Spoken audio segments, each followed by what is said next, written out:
38 migrantes muertos, 28 de ellos de origen guatemalteco, dejó anoche un incendio en un centro de detención del Instituto Nacional de Migración en Ciudad Juárez. Según fuentes oficiales, el incendio fue provocado por los propios migrantes detenidos que incendiaron colchonetas en protesta al enterarse que serían deportados a sus países de origen. Esa es la versión oficial, pero hay muchas versiones contradictorias al respecto. Fuentes oficiales aseguran que fueron los migrantes quienes bloquearon las puertas del centro de detención desde dentro al incendiar las colchonetas, pero familiares y heridos dicen que fueron cerradas por los funcionarios del Instituto Nacional de Migración para evitar fugas. Lo cierto es que 38 migrantes murieron, otros 28, 29 están heridos, algunos de suma gravedad. Las imágenes son dantescas.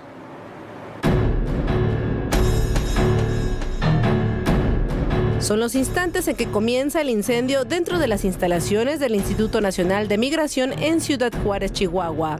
En la esquina superior a la izquierda se observan llamas y humo que salen de la zona donde estaban hacinados los migrantes. Al otro lado, en la puerta de reja, un migrante lanza un colchón al suelo y patea la estructura de fierro. Al otro lado de esa reja, 3 empleados de migración observan cómo el humo comienza a incrementar. Uno de ellos se sale y los otros 2 se cruzan y sin mediar palabra siguen su camino, uno incluso viendo su celular.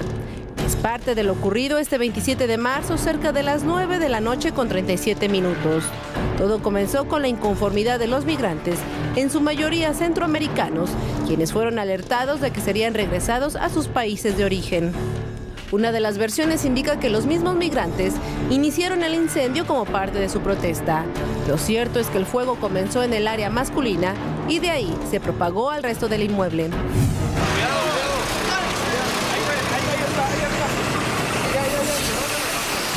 En el lugar había 83 migrantes, de los cuales 35 murieron al momento y 3 más en el hospital. 28 de ellos eran de origen guatemalteco, los cuales, según las autoridades de ese país, ya están plenamente identificados. Los cuerpos fueron apilados en el estacionamiento del centro de detención, situado en el Puente Internacional Lerdo, cerca del río Bravo.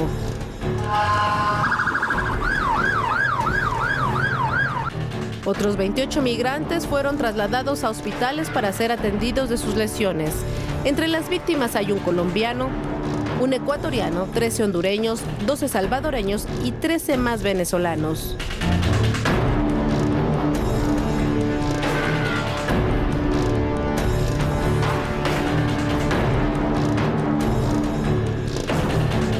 Empleados estatales indican que estos migrantes habían sido detenidos por presuntos disturbios en la vía pública ese mismo día y que por ello estaban en celdas con candados.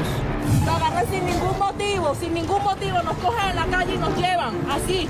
No te dicen, mira tal cosa, tienes papeles, nada. La Fiscalía General de la República atrajo el caso, realizará una investigación.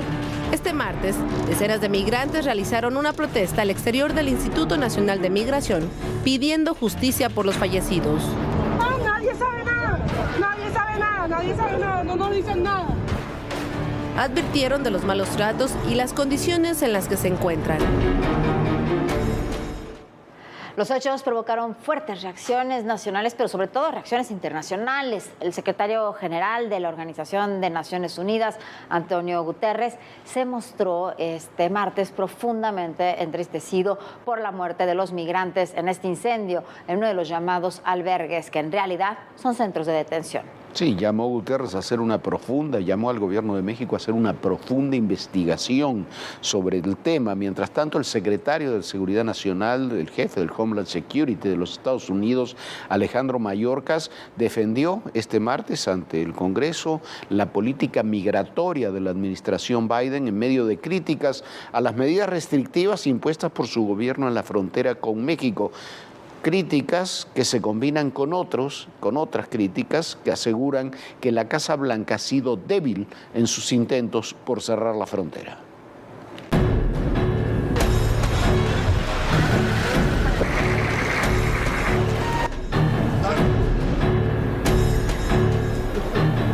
La Organización de Naciones Unidas pidió una investigación exhaustiva para conocer las causas del incendio en el Instituto Nacional de Migración en Ciudad Juárez, Chihuahua. A través de su vocero, el secretario general de la ONU, Antonio Guterres, dijo estar profundamente entristecido. Secretary General calls for a thorough investigation into this tragic event, and of course we all reiterate our commitment to work with the authorities of countries where mixed movements of people occur to establish safer, more regulated and more organized migration routes. El Sistema de Naciones Unidas en México se unió al llamado de su secretario general y expresó su compromiso para trabajar con las autoridades para establecer rutas migratorias seguras, reguladas y ordenadas. Además, pidió implementar medidas de prevención a fin de reducir el riesgo de víctimas y evitar que hechos como este vuelvan a ocurrir.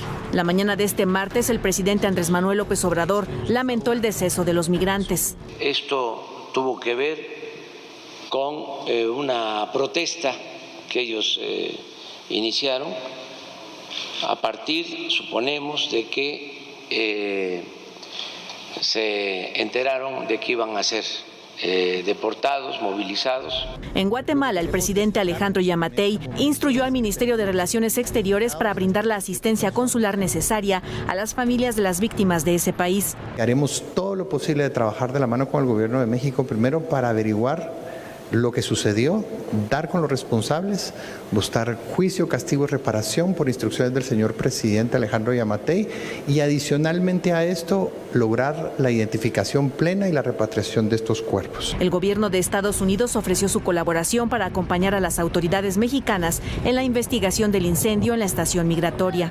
A través de Vedant Patel, vocero del Departamento de Estado, envió sus condolencias y aseguró que el incidente es un recordatorio de los riesgos que los migrantes y refugiados enfrentan en todo el mundo.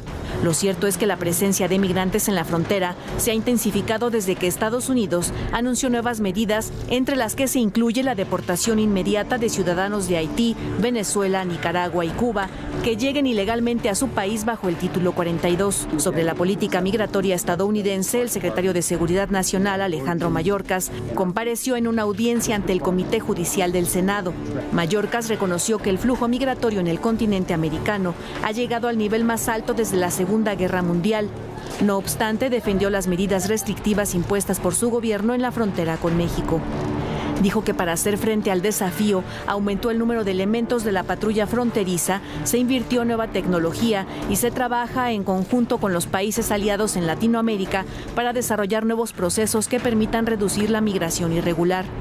En cuanto al polémico Título 42, la administración de Joe Biden ha decidido no solo mantener la medida, sino que la ha extendido para regresar a México a los migrantes cubanos, haitianos, venezolanos y nicaragüenses.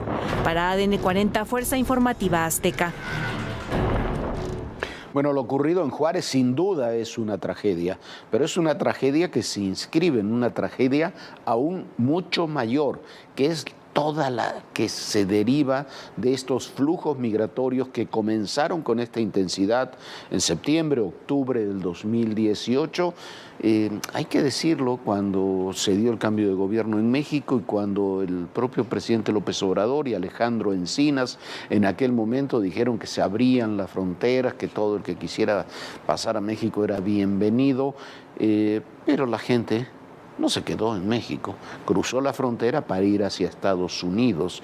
Ese es parte del dilema migratorio. El dilema migratorio es además que yo creo que se pensó en aquel momento, todavía no asumía el gobierno, que iban a presionar al gobierno de Donald Trump con estas medidas migratorias.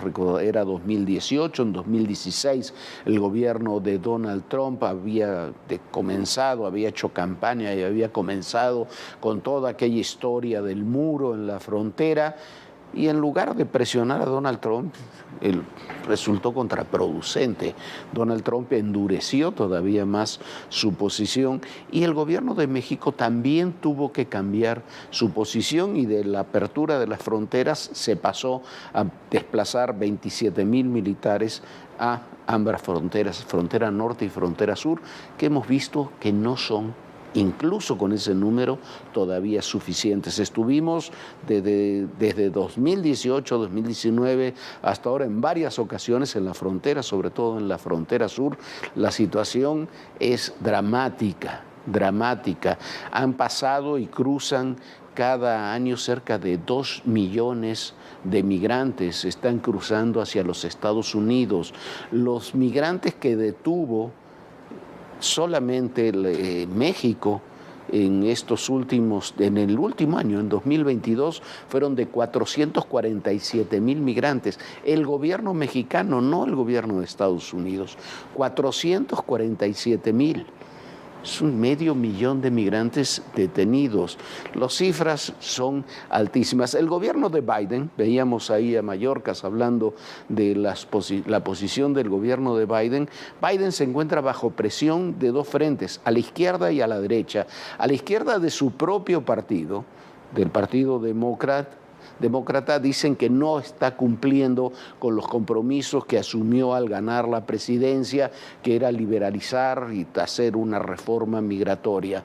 A la derecha, porque Trump y la derecha republicana le reclama que son muy blandos. Lo cierto es que ha cambiado poco Biden la política migratoria respecto a la que tenía Donald Trump. La ha hecho más humana, vamos a llamarlo así, no ha separado niños de madres y esas cosas brutales que hacía Trump, pero fuera de eso, las medidas son prácticamente las mismas. ¿Por qué? Porque la opinión pública en los Estados Unidos no quiere más olas migratorias. Necesita migrantes, pero no quiere estas olas migratorias. Y eso, a un año antes de las elecciones, es un punto central. Las olas migratorias desde octubre de 2018 muestran también las ambivalentes políticas de México. Como decíamos, primero abrieron la frontera, después la cerraron y se van. Lo que van haciendo en realidad, lo que hace el gobierno mexicano es apretar un poco más o liberar un poco más de acuerdo a la coyuntura y de acuerdo a los acuerdos, valga la redundancia, que se llegan con los Estados Unidos. Así todo, México está colaborando muy estrechamente con lo que plantea Estados Unidos. Lo que sucede es que se llega a una situación límite. ¿Por qué? Porque se acumulan tanto en la frontera sur, pero sobre todo ahora en la frontera norte, los migrantes que siguen llegando, y Estados Unidos sigue regresando migrantes a México. Entonces, y de México no se pueden ir a ningún lado salvo que México los deporte, como está haciendo. Y eso agudiza también la beligerancia, la violencia. Ahí mismo en Ciudad Juárez, hace apenas unas semanas, entraron un grupo de migrantes, rompieron los controles en el puente internacional y llegaron hasta la entrada del Paso, ahí donde las autoridades estadounidenses les prohibieron seguir avanzando. Pero la situación es muy delicada, y es muy delicada además porque hay un factor adicional, que es la presencia del crimen organizado en todo esto. Es un problema que muy difícilmente será resoluble mientras países como Honduras, Nicaragua, Venezuela, Cuba, Guatemala sigan expulsando tal cantidad de gente, combinados con los migrantes mexicanos, que son el mayor número de los migrantes que son detenidos en los Estados Unidos y regresados a nuestro país. La migración mexicana es la más alta de muchos años, Viviana. Sin duda, Jorge, pero Alejandro Mayorkas, el jefe del Homeland Security de los Estados Unidos, no solo habló de migración, sino también de la otra línea roja que dio su gobierno en el ámbito de seguridad y la relación con México. Mayorkas ratificó lo dicho, que ya había pasado tiempo y que lo sigue diciendo el general Van Herke y por el secretario de Estado, Anthony Blinken, que dicen que muchas zonas del territorio mexicano no están bajo el control del Estado, sino del control de grupos criminales. Otro funcionario estadounidense se sumó a los señalamientos de que hay partes en México que son controladas por grupos criminales. Ahora fue el secretario de Seguridad Nacional, Alejandro Mayorkas, en una comparecencia ante el Senado, donde fue cuestionado por el senador republicano Lindsey Graham. The Mexican president, Mr. Obrador, said he denied that there were parts of his country under control of cartels. Do you agree with him? I do not. Okay. You agree with Secretary Blinken that there are parts of Mexico run by drug cartels? I do. También se le preguntó si consideraba que México era un socio fiable contra la migración y la lucha contra el fentanilo. El funcionario respondió que se trabaja conjuntamente en la lucha contra el fentanilo y que se está buscando mejorar la cooperación. Durante la sesión, Graham insistió que se debe considerar a los cárteles mexicanos como organizaciones terroristas, pregunta que evadió Mayorkas al argumentar que era competencia del Departamento de Estado tomar esa decisión. La semana pasada, el secretario de Estado de Estados Unidos, Anthony Blinken, fue cuestionado también por el senador republicano Lindsey Graham si consideraba que los cárteles de la droga controlan algunas partes de territorio mexicano. Are there drug cartels in control of parts of Mexico, not the government of Mexico? I think it's fair to say yes. En un informe presentado el 24 de marzo, la DEA catalogó como objetivos prioritarios al cártel de Sinaloa y el cártel Jalisco Nueva Generación. Indicó que enfocará sus operaciones para degradar y desmantelar a estos grupos del crimen organizado transnacional, ya que representan la amenaza más grave para la salud y la seguridad de las comunidades estadounidenses. En marzo de 2021, el jefe de Comando Norte de Estados Unidos, el general Glenn Van Herk, declaró que los cárteles tenían bajo su control entre el 30 y 35% del territorio mexicano. Counter-narcotics, migration, human trafficking are all symptoms of transnational criminal organizations who are operating oftentimes in ungoverned areas, 30 to 35% of Mexico, that is creating some of the things we're dealing with at the border. Ante las peticiones de los republicanos para designar a los cárteles mexicanos como organizaciones terroristas, la Casa Blanca ha insistido que sería una medida inútil, ya que esa designación no agregaría nuevas facultades para combatirlos. Más allá de que sea inútil, como dicen las autoridades federales de los Estados Unidos, declarar como terroristas a los cárteles, lo cierto hay una combinación de temas entre migración, fentanilo, seguridad, en la relación con Estados Unidos, que se cruzan además con el tema energético, con el tema agropecuario, con distintos temas comerciales que hacen todo este momento de la relación bilateral muy complejo, muy difícil, a pesar de que no sabemos, porque en realidad no sabemos a todos los acuerdos privados que se llegan entre los dos gobiernos, o nos enteramos tiempo después de cuáles fueron ese tipo de acuerdos. La tragedia de Juárez, con sus 38 muertos, nos tiene que recordar que lo que es detrás de todas estas situaciones y detrás de todos estos manejos políticos y detrás de toda la realpolitik que hay en todo lo que es las políticas migratorias, hay personas, hombres, mujeres y niños de carne y hueso que están sufriendo cotidianamente un calvario, cruzando América Latina, porque vienen muchos desde Brasil, cruzan Centroamérica, cruzan México, se topan con la frontera y muchos, cientos de miles, terminan regresados a sus países para volver a empezar. Esa es la tragedia cuando no termina, como ocurrió en Juárez esta noche, en la muerte. Hay que ponerle un nombre, un rostro. Y que vienen todas las demandas internacionales. Una ciudad tan complicada como es la Ciudad de México. Ya llegamos a Aguililla, esta ciudad, la entrada a la Tierra Caliente.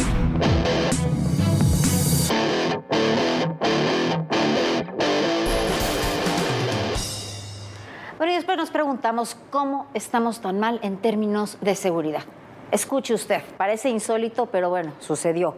Un juez en Guanajuato dejó en libertad a varios miembros del grupo criminal Los Escorpiones. Es este grupo llegado de Tamaulipas y quienes están acusados del asesinato de 6 mujeres en Celaya. Sostuvo, dice el juez, que no había pruebas para mantenerlos detenidos. Personajes que están sin duda y hay mucha sospecha y pruebas de que asesinaron a 6 mujeres, Jorge. Solo hay tres opciones. Fue una detención sin pruebas, el Ministerio Público armó consciente o inconscientemente mal su investigación y por eso los dejaron en libertad, o el juez tuvo miedo o fue coaccionado. Lo cierto es que los escorpiones quedaron en libertad.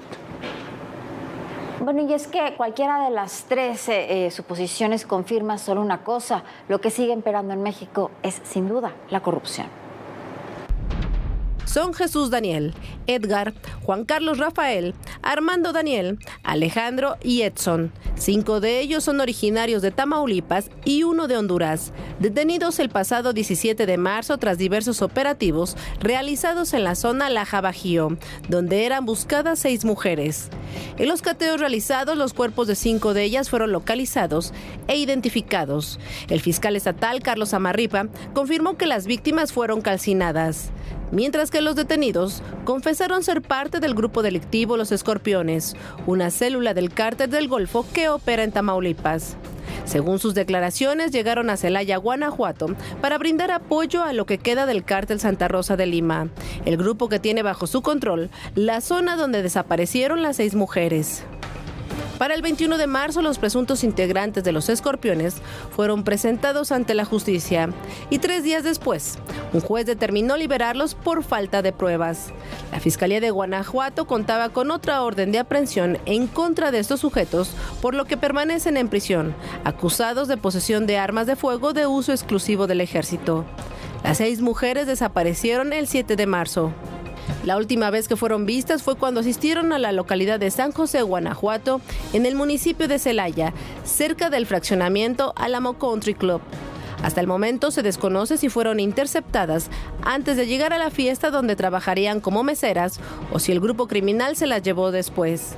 Además, aún falta determinar el paradero de Yoselín Zamorano, la única de las 6 mujeres que no estaba entre los cuerpos encontrados. Y bueno, mire usted, esto es sinónimo de impunidad por sobre todas las cosas. Estos personajes, los escorpiones que llegaron de Tamaulipas para operar ahí en la lucha que hay, que ya trasciende esto del grupo de Santa Rosa de Lima, de distintos cárteles contra el cártel Jalisco Nueva Generación por el control de Guanajuato, son detenidos acusados del asesinato de las mujeres, son exonerados de ese delito, aunque quedan detenidos por portación de armas de fuego, que es un delito con el que fácilmente también van a poder quedar libres en un corto plazo. Y uno se pregunta, ¿qué es lo que está fallando? Como decíamos, o falla la Fiscalía, que no prepara bien las cosas, o efectivamente no tenían pruebas para las personas detenidas, o los jueces están coaccionados o están corrompidos, o las 3 cosas al mismo tiempo. Pero lo cierto es que los índices de impunidad de los delitos denunciados en México están entre el 95 y el 98%. En un asesinato, en un crimen de esta naturaleza, hay un 98% que un criminal no termine castigado. Por eso los índices brutales de violencia que tenemos. Sin duda, Jorge, y mientras tanto en los Estados Unidos continúa la violencia armada en Nashville. Esta es una historia trágica. Una mujer atacó en una escuela con un rifle de asalto. Ahí mató a 3 niños de tan solo 9 años y también mató a 3 miembros del personal. Antes ya le había contado a una amiga cuáles eran sus intenciones.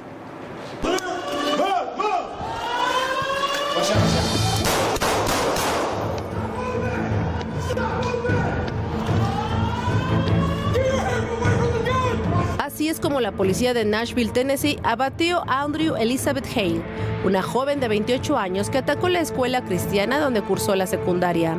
El video es de la cámara corporal del oficial Rex Engelbert.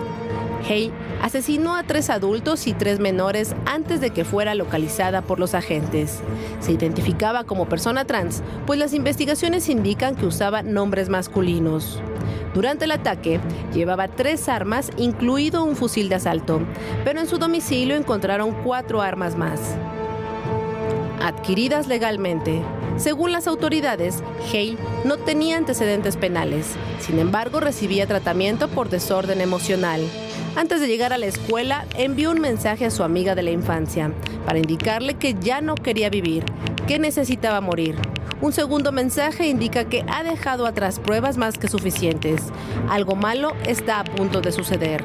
La policía tiene en su poder planos de la escuela y un manifiesto de Hale, donde escribe sobre el ataque. Pero la policía aún desconoce por qué el blanco fue la escuela, aunque las víctimas fueron elegidas al azar. En lo que va del año, Estados Unidos reporta 33 tiroteos en colegios. Se estima al año casi 4,000 niños y adolescentes asesinados en estos ataques y 15,000 más han resultado heridos. Pese a ello, el uso de armas es un tema que no tocan las autoridades ni los políticos de ese país. Bueno, mire usted, desde que en 2004 el presidente Bush despenalizó, liberó la venta de todo tipo de armas, incluyendo armas de asalto y otras mucho más poderosas, incluso en los Estados Unidos, la violencia armada no ha hecho más que incrementarse en Estados Unidos y en México. Lo que dice el gobierno de México sobre el tráfico de armas es algo en lo que tiene toda la razón. Buena parte de las armas que alimentan a los grupos criminales, y por eso también es algo, no todos, pero uno de los fenómenos que explica el aumento de la violencia en México desde 2004 hasta el día de hoy, es esa presencia de las armas. En Estados Unidos es toda una tragedia. Este tipo de masacres se repiten un día sí y el otro también. Y hablando de violencia, no pierda usted de vista un tema. Un juez estadounidense demandó que Mike Pence, el ex vicepresidente de Donald Trump, se presente a declarar sobre la participación de Donald Trump en la toma del Capitolio el 6 de enero. Algo en lo que Pence tuvo un papel fundamental porque se negó a rechazó el pedido de Trump, se negó a desconocer las elecciones y fue el que terminó aprobando las elecciones que se habían dado en noviembre del año anterior. Sí, Jorge, pero no deja de ser un tema muy tenso. ¿Por qué? Porque Mike Pence fue uno de los hombres más cercanos a Donald Trump en el momento más crítico, cuando es la toma del Capitolio, como bien dice Jorge. Mike Pence no está de acuerdo con que se tomen estas acciones, no está de acuerdo con no aceptar la elección, y es él finalmente el hombre más cercano a Donald Trump, el que tiene que reconocer el triunfo de Joe Biden. Así están las cosas. Va a estar muy interesante esa declaración de Mike Pence. Ya nos vamos. Muchísimas gracias. Mañana nos vemos, por supuesto, aquí a las 11 de la noche. Bonita noche, Jorge. Bonita noche, Viviana. Y recuerden, el poder y en la política, todo, pero absolutamente todo, es personal. Gracias.